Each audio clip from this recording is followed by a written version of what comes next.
Okay, then hello everybody, and thank you for coming to this panel discussion on ESG regulations and their impact.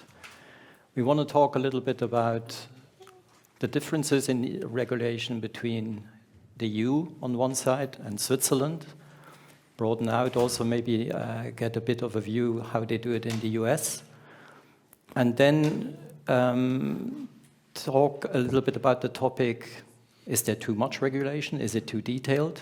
Or should another approach be taken than what is currently sort of in the works? And in a second part, going away from like the big topic and talk about some specific individual topics that have to do with regulation, topic of green bonds and of Paris-aligned benchmarks. So that's a broad outline of what we would like to do. Before we start, I would like to introduce the panelists to you. Here to my direct right is Gianina Thalmann. She is an ESG Strategic Sales Manager at FINANZ'23. She uses her expertise in ESG and sustainable investing to lead the company's sales activities, focusing on ESG regulatory and investor reporting. Before joining FINANZ'23 in 2021, Gianina built her professional background in sustainable finance, working for a leading impact investing startup, and later joining the ESG team of Swiss Life Asset Managers. Then one over to the right is Véronique Chapplow. She's an investment specialist at for ESG at T. Rowe Price, based in London. She's focused on environmental, social, and governance capabilities in the equity division.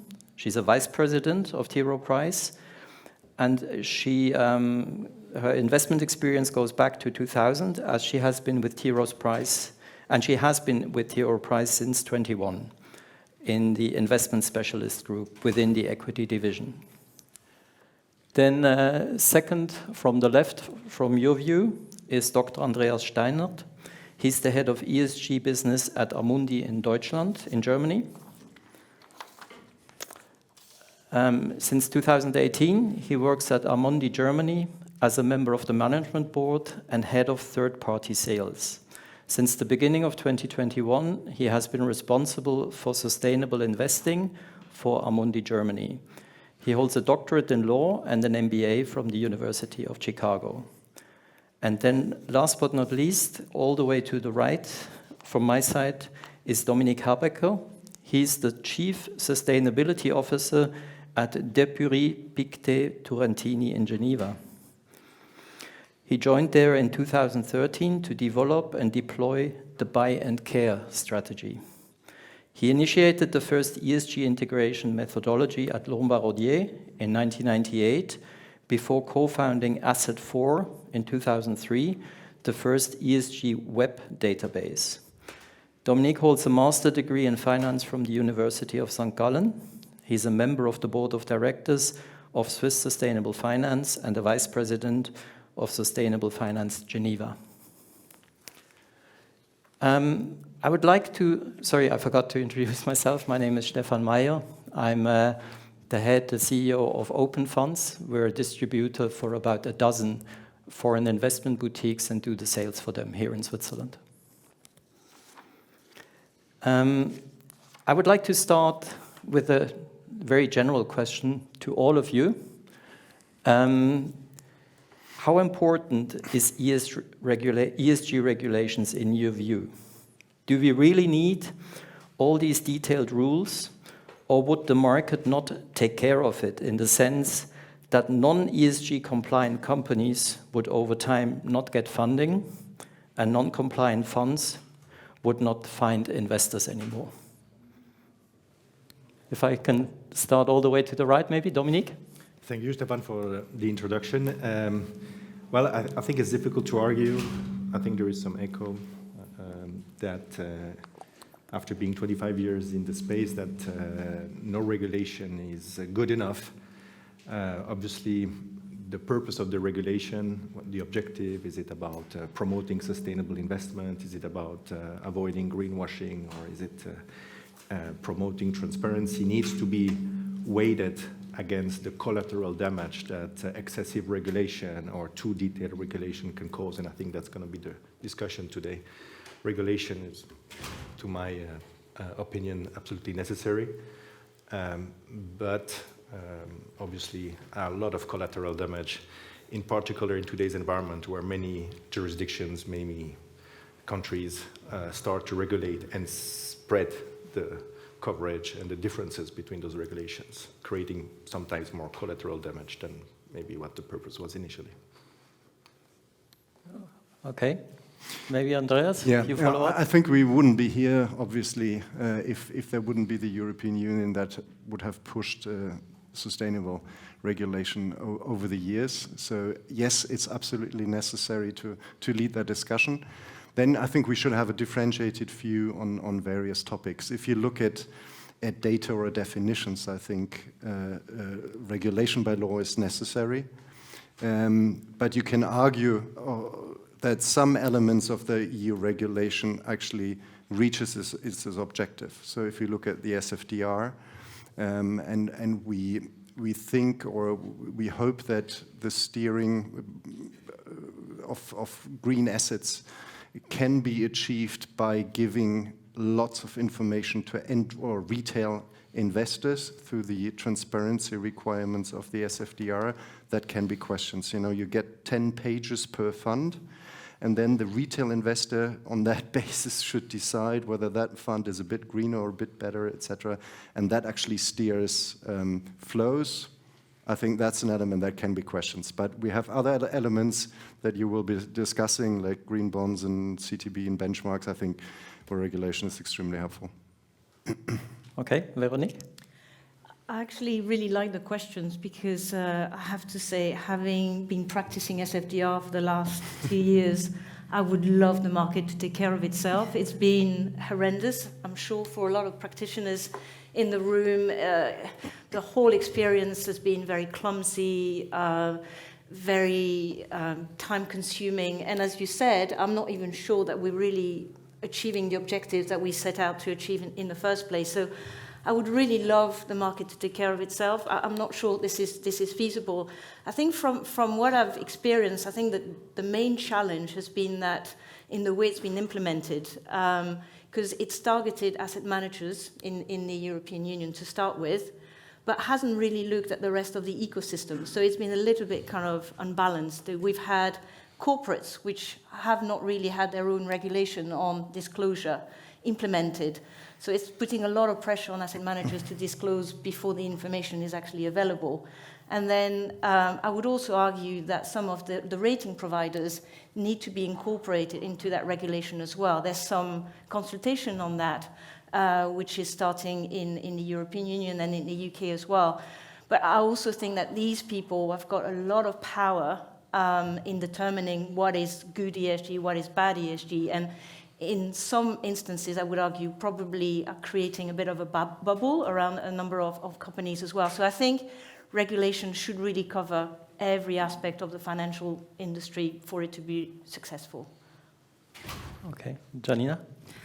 I think generally with the increased awareness that we currently have in the market, in society as a whole around the topic of sustainability, surely the market would take an approach of handling it themselves. I also think with the new generation of investors, which place an increased importance on this matter, with the international wealth transfer that goes across generations now, I do believe that there's a push in the market even without regulation. But looking at the most pressing issues that we're currently facing, like climate change, like loss of biodiversity, I guess there's simply not the time to wait for the market to develop itself, but there needs to be another force that pushes, that obliges the introduction of the consideration of these types of factors. And at the same time, of course, it's hard, the implementation is hard, it's a lot of pain that's being pushed onto the market as a whole,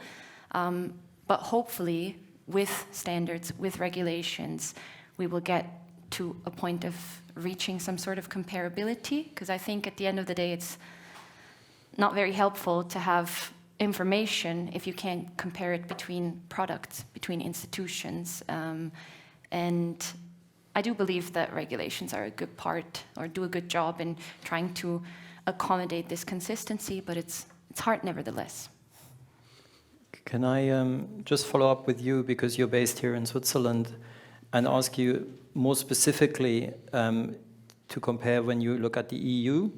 You have the taxonomy, you have the benchmark regulation, you have disclosure directive, and then you have Switzerland, where we really try to rely on this self-regulatory approach. So you have the Swiss Asset Management Association.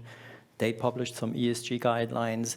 You have the Swiss Bankers Association that also make recommendations how to integrate ESG into investment advice and so on. So these two, they are very conflicting. I mean, there's a lot of details and a lot of information in the EU, and there's very little in Switzerland. Yeah, I think you already mentioned the big difference is the level of detail, whereas the EU really regulates every little piece of it, provides definitions, provides regulatory technical standards on what templates to use, what data points to provide. Switzerland takes a different approach with more principle-based guidelines, also coming from the associations, not from the state as such. And I guess, hopefully, what I'm hoping is, we'll only see when time comes, because those Swiss guidelines only enter into force this year. But hopefully, the Swiss regulation, being principle-based, will be less prone to change.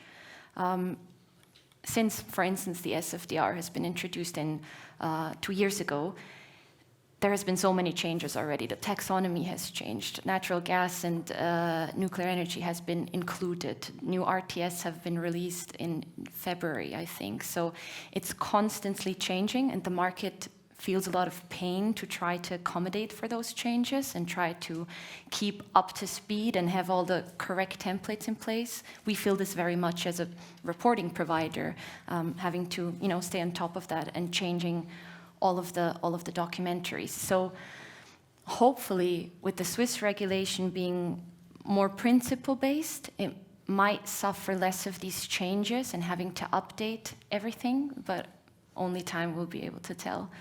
Dominique, maybe first, Dominique, because you're also based here in Switzerland, you deal with, all these regulations, and so what's your view? You have to exposure to the EU anyway, because you distribute in the EU, I guess? Yes, and I would like to maybe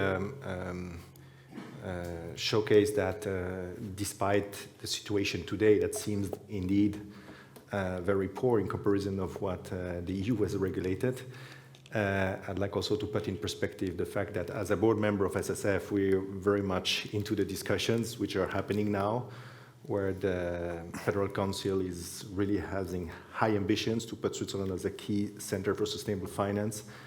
And there are many discussions underway right now with SSF, AMAS, Swiss Bankers Association. And so things are looking calm, but below water. There is a lot of work groups.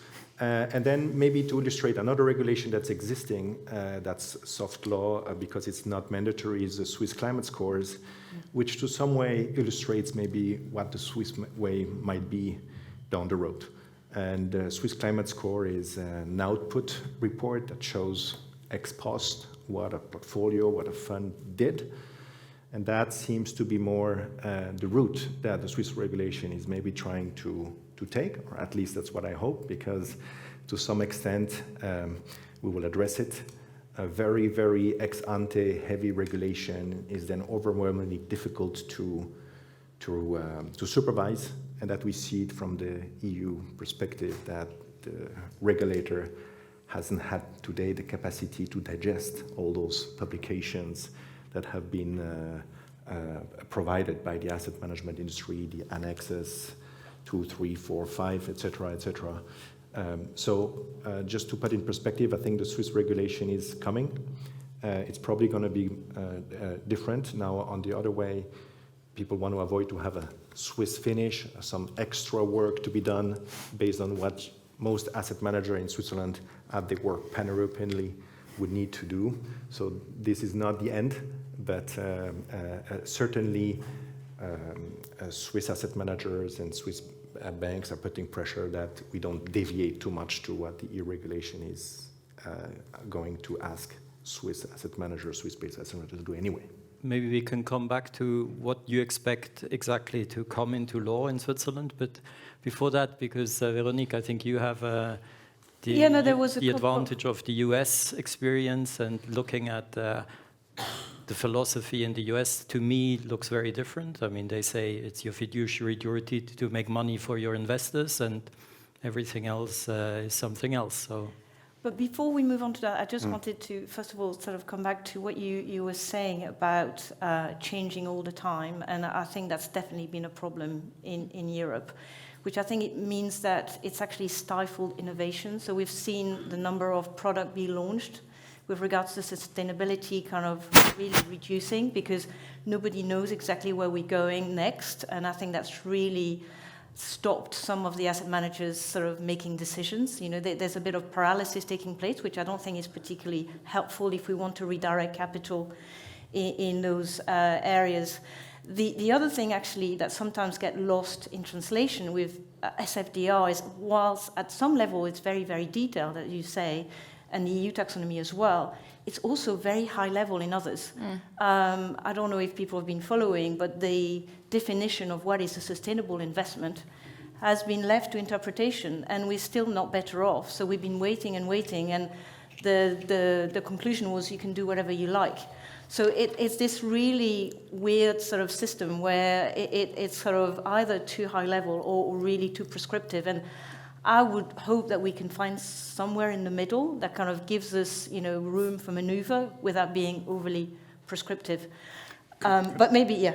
Could I comment exactly on that Sure. point? I think we have that common currency, actually, which is within the European regulation, which are the principal adverse impacts. Because what we are all looking for, I think, is to have the data points defined. And I think we will need the basic data points defined. And the principal adverse impacts are CO2 emissions definition, CO2 footprint, gender diversity, etc. And I fully agree that, you know, the sustainable investment definition, I would suggest to scrap it all completely because it has no extra use, actually. But the principal adverse impact could be the common currency that we will need on a worldwide basis. I mean, we will not only need it in Europe, but we'll see what the ISSB, so the international organizations actually will use as definition, and we will need international global definitions of KPIs. And I think that's very, very important for everything we will do. Which I agree, but I think going back to my first point, I think the PI indicators, or I don't know, this is how we call them, the principal adverse impact indicators, there's 14 mandatory ones, and it's very hard to actually get them because companies are not obliged to disclose them at the moment, and also it's a European framework. So the big question mark is, will international companies, which sit outside of Europe, will they actually comply and actually publish these numbers as well? So we might be faced with having to estimate these numbers, which I think is going to be very dangerous. So I'm not saying it's wrong, but I think we're not there yet, and still a bit more pain, I think, before it really gets to a step where I think we can relax. The big hope, once we have the CSRD, so Yes. the Yes, in exactly. 2025, following, then we will get some better database. So maybe we can meet in 2 years' time, absolutely. and hopefully, maybe 2 points to the PIs. Indeed, I agree with you. It's one of the very good elements of the SFDR regulation because it's ex post, it's factual. And it, to some extent, resembles the Swiss climate scores. What the Swiss climate score, I think, has done cleverly is they started to introduce this regulation on a non-mandatory basis. And people put their heads around it, they started working on it, and then they realized, well, I don't really understand this indicator because I don't have the data. And it came back. And it came back again with fine-tuned interpretation. And as asset manager will learn to work with it, then at one point we all sure it will become mandatory. And that's much easier for smaller asset manager also to adapt to regulation without killing innovation and having a huge barrier to entry if you today want to start an innovative asset management business in sustainable finance or impact finance, because you still have to overcome that enormous regulation hurdle. One of my question marks around the PI indicators, and I'll be very interested to hear your views, is when it comes to climate, I do worry that they are very much a snapshot of where we are today. And therefore, if a portfolio looks as if it's really high carbon, it might be putting people off because they would say, "Oh, it pollutes a lot." But I think it's not giving this sort of forward-looking view, which I think when it comes to climate and the transition, we really need to bring. So I wonder whether they have missed a bit of a trick here by just really being very much point in time instead of kind of looking into the future. I think you disagree. So somebody there disagrees. So I mean, open it up to the audience. But I still comment on that one. I think we're looking at PAIs or data points KPIs. So how you use them, and you use them in a forward-looking way or in a backward-looking way, that you look at the pathway, the transition pathway. I think that's a way of utilization of the PAIs. And whenever you have any score that is looking into the future, then you have an extra level of insecurity. So all the temperature scores that are out there, there's so much modeling and assumptions in it that they have a high degree of insecurity at this moment, and diversity between different providers. Actually, if you look at the same company and you have the same temperature score from different data providers, they might vary between 5 degrees and 2 degrees, actually. So take all the assumptions and all the modeling out of the regulation, and that's the problem of the sustainable investment definition of the SFDR. You can interpret it in any way you want. So be fact-based, fact-based, have definitions, and then we can communicate on those. But you are aware, financially aware, you know how to read these metrics. But for a retail investor, I think he's going to see, it's high carbon, I don't want it. And I just worry that I agree with retail investors. Maybe this is a philosophy question of the regulation. And the EU regulation wants the regulator to be able to clarify what's good and what's bad ESG. That's, for me, fundamentally flawed. We should let the clients decide what's good and bad ESG. Just imagine if we would have done the same for financial performance. The EU regulates what's good and bad financial performance. And you have to ex ante decide why you're going to achieve good financial performance. And this is another big collateral damage I want to address beyond having an impact on innovation, is that we're not creating a level playing field. We're creating an enormous burden for the sustainable finance industry, because we need to claim what we do. If you have a quant fund, a hedge fund, whatever strategy which is not ESG, you don't have to do that. And this is a problem that has not been addressed. And we're not getting it better, because the EU now is changing, modifying, and adding new things. We're creating a huge and enormous burden to the sustainable finance industry, because this is a specific regulation that doesn't exist for non-ESG products. And maybe to go to your point, which I completely agree to, that PI is very important and it's good, but it's not enough. Why is it good? Because it gives a picture of today. And there are clients that don't want funds with high impacts, with high carbon. And there are other funds, they prefer to have funds with high impact and high carbon that are in transition, where you engage companies to progress. Let the client decide what they want.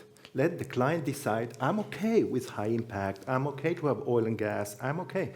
I just want you to accompany this transition as an asset manager and show me that you're doing that. And that has been completely missed out by the EU regulation, unfortunately. It doesn't differentiate to your investment strategy, and it doesn't allow clients to decide what they want.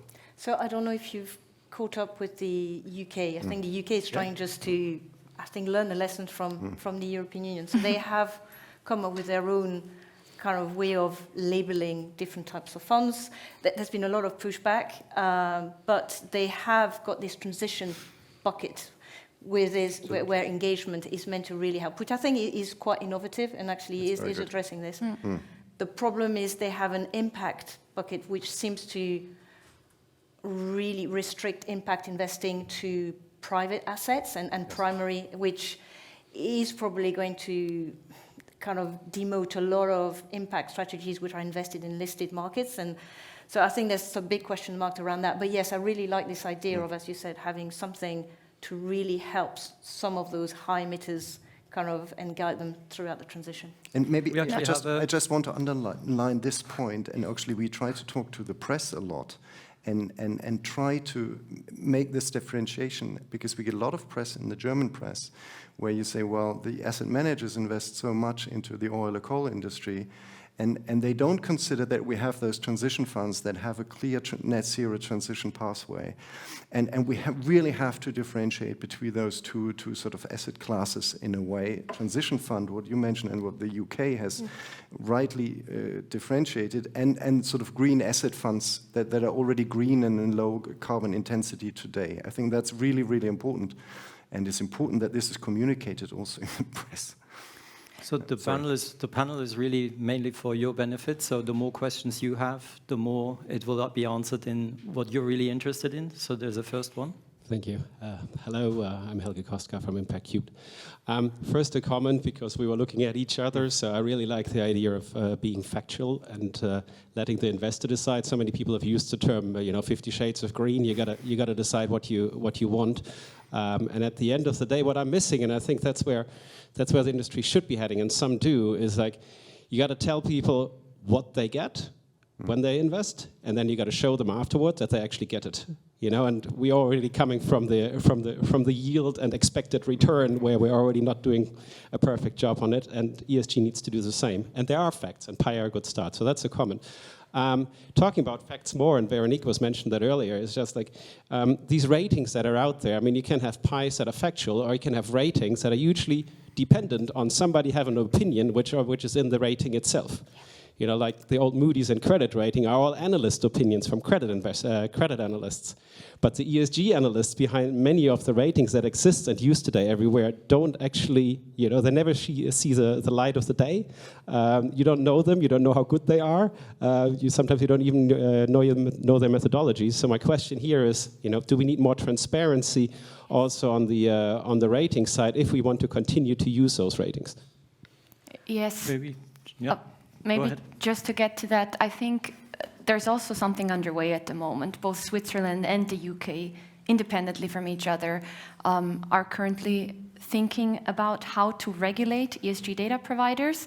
And I think that's something that has been pushed out for a while now, and now suddenly it's getting more traction because the results are quite different. Like he said before, we have, looking at the same company, they might be compliant in one rating, they might not be compliant in the other. And, that's also a loophole, picking the right data provider that gives you the best information and gives you the best rating. But there are regulations underway, and I'm quite curious on how they turn out and how they actually regulate this space. I think it's okay to have different ratings, but as you said, what really is important is the methodology and the transparency. That's what we need. In Japan, I think that's the first country which has set out a code of practice where you have to be much more transparent about how you go about your methodology and also the staffing, the idea of who actually put these ratings. Are these people with experience? Just a bit more information about that. But yeah, I think we desperately need that. I think my personal concern is that there's just almost a monopoly when it comes to rating. And yes. I don't think this is making sort of an efficient market. And I think that's quite dangerous. And it's becoming more and more of a monopoly with the consolidation of all the providers, right? Everyone's buying the small providers, and suddenly we have a few big five at the end of the day who... So the number of times I have spend my life, a certain rating provider has put some company on a UN global compact list, and you have to justify why you don't actually think that's worthwhile. It is actually a bit of a distraction, I would say, and it really doesn't help the market in the long run. But happy to get other people's opinion on this. Maybe we can get one question from the back of the room there. I'm sorry, I'm opening up Pandora's box here. But at another panel or a discussion we were at, we actually thought, putting E, S, and G together is not doing justice to E, S, or G. So, I mean, shouldn't somebody be articulating this more at a regulatory level? I mean, it's probably convenient to say ESG and then sort of ramp it up. But shouldn't you actually be breaking it down if you really want to achieve what you're setting out to do? So it's more fundamental, the question. I mean, you continue to do what doesn't seem to, help effectively. So a rethink? Maybe I'd like to merge your question with the last sentence of the previous question, which was, if we want to continue using these ratings. And this is a very good question. And I've been working with ratings since the 90s. I co-founded first rating agencies in 2003. And maybe we did too good of a job at the time where we wanted to say ESG is not just completely qualitative. We can to some extent measure it. But what it has become today, a prophecy that if you don't have a rating or methodology, you cannot do good ESG. And when we talk about transition, when we talk about engagement, when we talk about an investment, which you do for the next 3, 4, 5 years, then the rating of the past is not so important. And I don't think it is required to regulate, because at the end of the day, it's going to be a qualitative interpretation. And just think about, again, in the financial industry, in a standard way, we also use internal ratings and qualify the quality of companies. Just imagine we would need to justify why we invest in company A versus company B in any fund. That doesn't make any sense. At the end of the day, it's about what's been said, what you promise, you need to show that you delivered. And to some extent, it's going back to marketing, right? Because you want to sell a transition fund, okay, then just prove me that you are promoting this transition. You want to sell a best-in-class fund with your ESG ratings? Okay, well, fine. Then show the impact of the companies and that you have best-in-class companies in your portfolio. So I think that ESG ratings in general, it's fine to use them for your portfolio, but it's clearly not what is key driver, specifically for listed assets, which is a big part of our portfolios. That's my personal opinion. Maybe one specific question, because we were a little bit on the philosophical level with regulation, but one of the, I think, claims that regulation makes is that it can, for example, avoid or regulate greenwashing. Is that actually true, in your opinion? Do you have less greenwashing because there is so much defined in regulation, and you have to adjust? I would say at the moment, because of the back and forth of interpretation of regulation, the greenwashing risk has increased. Because if you just look at SFDR and the recent interpretation in the Q&A of the European Union, they've taken a very lax interpretation, whereas a year ago there was a very strict interpretation. And so something that would have complied with something today, or a year or 2 years ago wouldn't have complied a year ago, but would comply today with that interpretation. So actually, the insecurity of the regulation indeed has led to an increase in the risk of greenwashing, and that's why foreseeable regulation and consistency is extremely important. But it will help in the end, where you have consistent regulation and definition, it will help avoid greenwashing because you can refer to that definition. What I've observed is actually, especially working for an American firm, is that they're so scared of actually saying something that might be misinterpreted that we are now probably accused of greenwashing. We're actually underreporting what we do, which is completely contradictory to what we were kind of meant to be doing. This fear of litigation, is rife in the US. And I think this is tragic because I think by almost putting so much pressure on being whiter than white, I think companies are actually now sort of really kind of hiding some of the green or sustainability credentials that they have. So I don't know if it's something that you've observed as well, but definitely, you know, from where I sit, I think this is one of the unintended consequences, I would say, of kind of really trying to be maybe too prescriptive. And I think the challenge is, as we're saying, companies maybe taking advantage of that, so saying, actually, maybe I don't need to report after all. So, you know, it almost penalizes those that actually made a lot of effort, because it just seems like maybe doing less is acceptable now. So I don't know, I'd be keen to get others' opinion, but this is something, to my mind, which maybe was not really thought through when we got started on that journey. I think it's really twofold. Either companies want to step back and say, you know what, then we don't have an Article 8 or Article 9 product, as the market calls it, and we'll just don't have to do all this effort. That's what we're seeing. And then on the other side, we're also seeing companies which do want to, you know, produce those types of products, do want to do the reporting. But then I think what's much more difficult is the lack of education that we have in the market that leads to greenwashing, because we have the regulation, you know what to do, but then at the end of the day, do you also have the capabilities in your fund house to build coherent and correct sustainable investment strategies? Or do you have the capabilities of handling the data and handling correctly measuring what you set out to do, for instance, in a prospectus? And we have experienced this quite often, that there's this willingness to do it, and some sort of sustainability strategy gets created for the regulation. But then at the end of the day, the data that lies behind it, or the actual level of thinking it through, isn't just as good. And therefore, I think greenwashing cannot just be defeated with introducing regulatory requirements on transparency and on disclosure, but really also educating the market, educating investment professionals on interpreting this correctly and putting this correctly into place.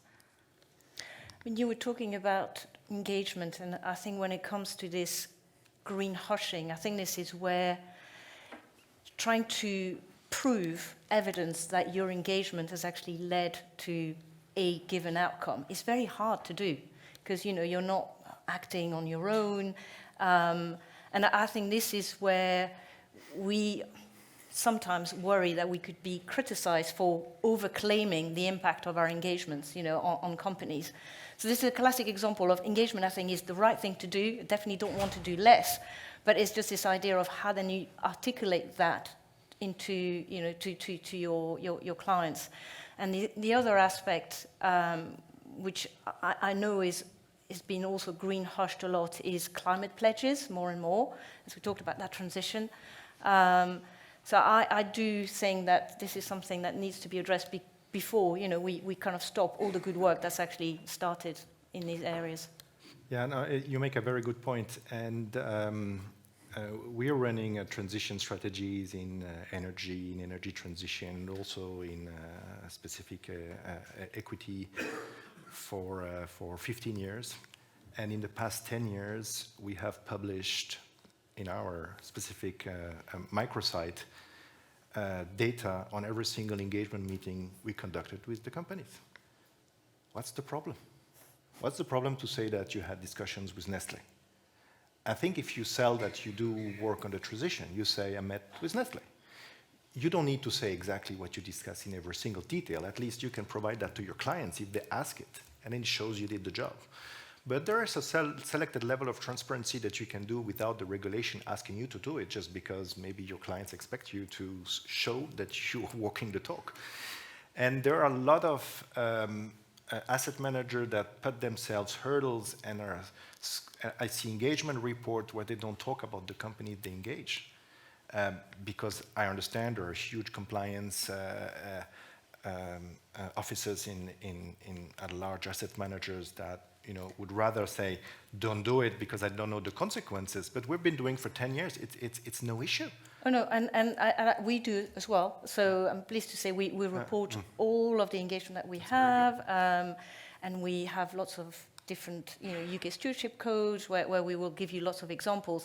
I think it's something that the lawyers are looking into, saying, be careful, the language, be careful, and this is the sort of, really, this is just, again, is it really necessary? So, we are a boutique of 50. We've been doing that for many years, and I prefer spend the time in showing what I did instead of spending half of my year filling ex ante, pre-contractual blah blah of what I will pretend to be doing without anyone going to check if I really did my job, because it's unreadable.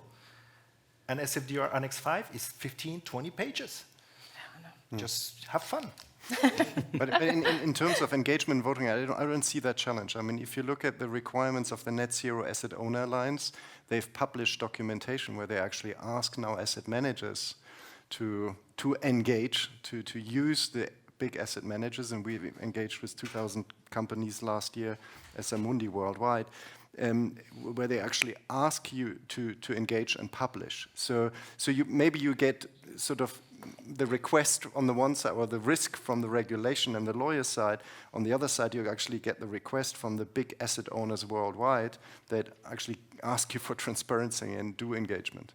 And we are members of the Net Zero Asset Managers Initiative, so we deal with a lot of asset owner clients. I think this is where the US dimension comes into play, and where we have to really play that very kind of delicate balancing act, because we've been told, be careful that you don't push with your engagements too hard, that you are guiding the companies, that you're not telling them what to do, because that could be interpreted as colluding. And we've got to be, and I'm not justifying it at all, but I'm just saying these are the constraints that we have to work within, and that's really difficult.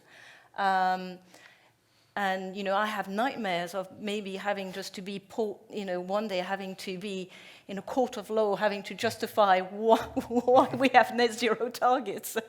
This is definitely something that's keeping me awake at night. So yeah, tricky when you are kind of operating in multiple jurisdictions. Yeah. I think we have to be mindful of the time, but there's one more question from the audience. Yeah, another one. You mentioned retail earlier, Andreas, and I think Véronique, you mentioned the regulation and the impact of it. So when I hear retail, I think about MiFID. I know, but I know also from Germany. So there's a big asset manager who promotes their ESG strategy just before Tagesschau. So the retail investors are watching it. What's your experience with MiFID? Does it marry up with SFDR? Should retail investors be in these strategies so far? Maybe. Go ahead. I mean, that's what I said at the beginning. I mean, in questioning really, can we achieve the goal of the European Union regulation, the green strategy, to really redirect flows by informing the retail investor? I think no. I think that's where everybody has to take a step back and say, well, let's think about it again. And that's actually what the Commission is doing. They actually put it in question, the SFDR, to a certain degree, and well, many topics. But so that's why I would say no. And MiFID, because it's so complicated. I mean, the interpretation said, you should let the client decide on the taxonomy quota and the sustainable investment quota of the SFDR, but don't use technical language while explaining it. Okay, don't use technical language, and the client should guess by himself. I mean, that's a contradiction in itself. So it shows that this setup is not working at all at the moment, and the result is that 90% or 80% of the advisors in banks actually avoid the topic. Yeah. So we've really had the collateral damage that you mentioned, the contradictory effect to a certain degree. It's too complex, and advisors in banks and consumers actually. I completely agree. Actually, we really, and that's even complex for people who do this day in, day out, even for institutional investors. So for retail investors, it's absolutely impossible just to decipher really what it's all about. We've had so many training sessions internally to try to explain it to our distribution people. It's really tough, So yeah, I think again it was super well intended, but I think probably pitch kind of at level that was probably just not very practical. Okay, sorry. I think it was a very engaging discussion. Thank you very much for your, for your contributions. But I think we have to vacate the room to get it ready for the next speakers. Thank you very much for your interest and for coming, and have a nice rest of the day.